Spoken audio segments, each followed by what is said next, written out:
तो चलिए दादी माँ कहानी का अगला भाग पढ़ते हैं। किशन भैया की शादी ठीक हुई। दादी माँ के उत्साह और आनंद का क्या कहना। दिन भर गायब रहती, सारा घर जैसे उन्होंने सर पर उठा लिया हो। पड़ोसी ने आती, बहुत बुलाने पर दादी माँ आती। बहन बुरा ना मानना, कार पड़ोस का घर ठहरा। एक काम अपने हाथ से न करो तो होने वाला नहीं है। जानने को तो यह सभी जानते थे कि दादी माँ कुछ करती नहीं, पर किसी काम में उनकी अनुपस्थिति वस्तुतः विलम्ब का कारण बन जाती। उन्हीं दिनों की बात है। एक दिन दोपहर को मैं घर लौटा। बाहरी किसी निकसार में दादी माँ किसी पर बिगड़ रही थी। देखा पास के कोने में दुबकी रामी की चाची खड़ी है। ठीक, सो न होगा धन्नो, रुपए मैं सूद के आज दे दे। तेरी आंख में शर्म है नहीं? मांगने के समय कैसी आई थी, पैरों पर नाक रगड़ती, फिर किसी ने एक पाई भी न दी। अब लगी है आजकल करने, फसल में दूंगी। क्या तेरी खातिर दूसरी फसल कटेगी? तो आगे देखते हैं। दूंगी मालकिन, रामी की चाची रोती हुई दोनों हाथों से आंचल पकड़े दादी माँ के पैरों की ओर झुकी।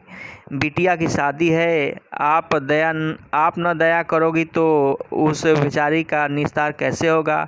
हट हट, अभी नहा के आ रही हूँ। दादी माँ पीछे हट गई।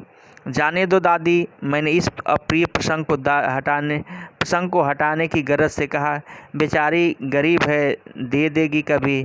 चला है समझाने। तो लेखक इस पैराग्राफ में बता रहा है कि दादी माँ के व्यक्तित्व का चित्र कर रहा है। लेखक इस पैराग्राफ में दादी माँ के व्यक्तित्व का चित्र कर लेखक बता रहा है कि उस समय की बात है जब किशन भैया की शादी पड़ी थी। दादी माँ बहुत ही खुश थी। जो भी उन्हें बुलाने के लिए आता था यह कहकर टाल देती थी कि घर में बहुत काम है, यदि मैं न करूं तो काम होने वाला नहीं है। हालांकि सही बात यह थी कि दादी माँ कोई काम नहीं करती थी। ठीक, आगे देखिए, उसमें बताता है लेखक कि एक दिन की बात है कि मैं दोपहर को लौटा था। देखा दादी माँ किसी को डांट रही थी। जब पास जाकर देखा तो रामी की चाची थी। वह पैसे उधार लेने के लिए दादी के पास आई थी। उनके बेटी की शादी थी, ठीक ना, रामी की चाची की बेटी की शादी थी। दादी उन्हें डांट रही थी कि पुराना पैसा तो वापस नहीं कर रही है, आई है नया उधार लेने के लिए।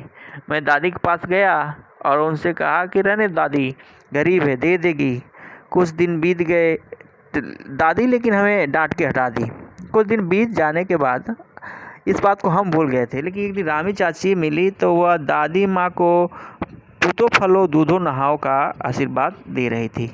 ठीक, दादी माँ को पूतो फलो और दूधो नहाओ का आशीर्वाद दे रही थी।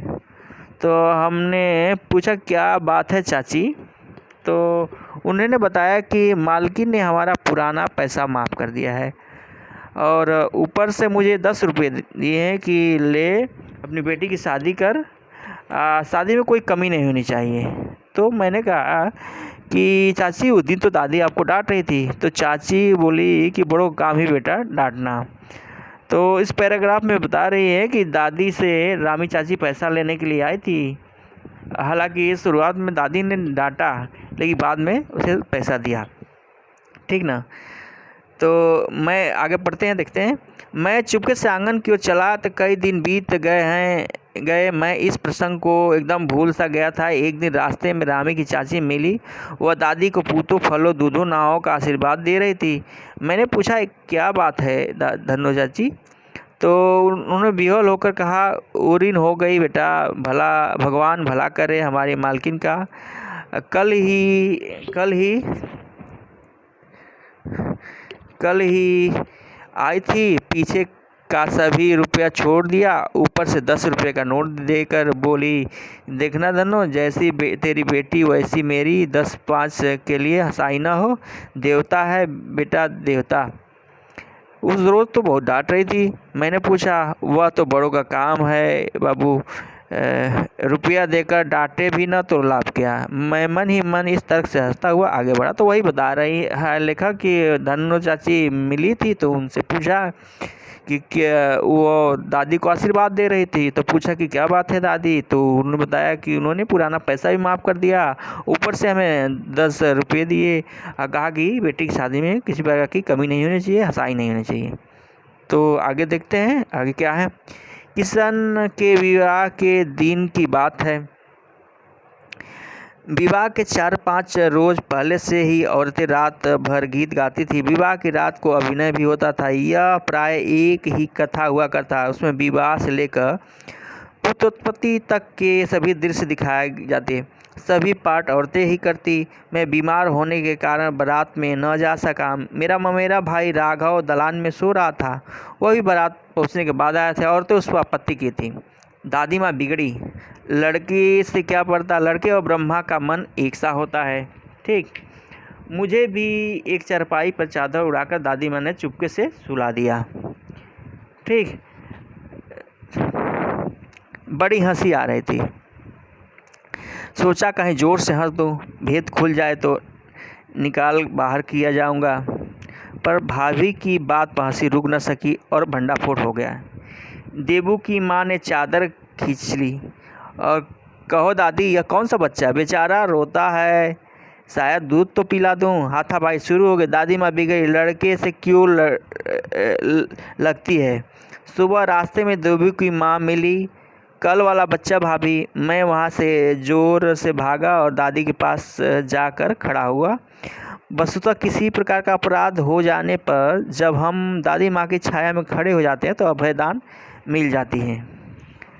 तो इस पैराग्राफ में लेखक बता रहा है कि किशन भैया की शादी के दिन का वर्णन है इस पैराग्राफ में कि शादी के दिन प्रायः औरतें रात में विवाह से लेकर पुत्रोत्पत्ति का अभिनय करती हैं।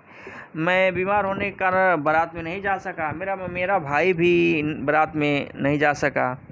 ठीक, इसलिए वह भी बारात नहीं जा सका था। हालांकि इस पर औरतों ने आपत्ति की थी, उसके ऊपर सब हम लोग पे कि तुम्हें बारात जाना चाहिए, आपत्ति की थी। दादी मानू पर बिगड़ी कि लड़की तो और ब्रह्मा का मन एक समान होता है। ठीक ना, बच्चों से कैसा पर्दा। रात में औरतों का अभिनय स्टार्ट होता है। चादर ओढ़कर मैं भी पास में सो गया था। मुझे हंसी आ रही थी। ठीक ना, भाभी की बात पर मुझे ज़ोर से हंसी आई। तो भाभी ने चादर खींचा और कहा कि यह कौन सा बच्चा है सोया है दादी। दादी माँ भाभी पे बिगड़ी। कहा बच्चे से क्यों लगती है। सुबह जब भाभी मिली तो उनसे कहा कि यह कल वाला बच्चा है भाभी। तो उन्होंने हमें दौड़ाया। हम भागकर फिर दादी के पास खड़े गए। तो छोटे बच्चों का स्वभाव ही होता है कि अपनी दादी के पास किसी भी विकट परिस्थिति में दादी के पास जाते हैं। छोटे बच्चे अपने दादी के पास बहुत सुरक्षित महसूस करते हैं। तो इस वीडियो में यहाँ तक। अगले वीडियो में शेष कहानी पढ़ेंगे। Thank you.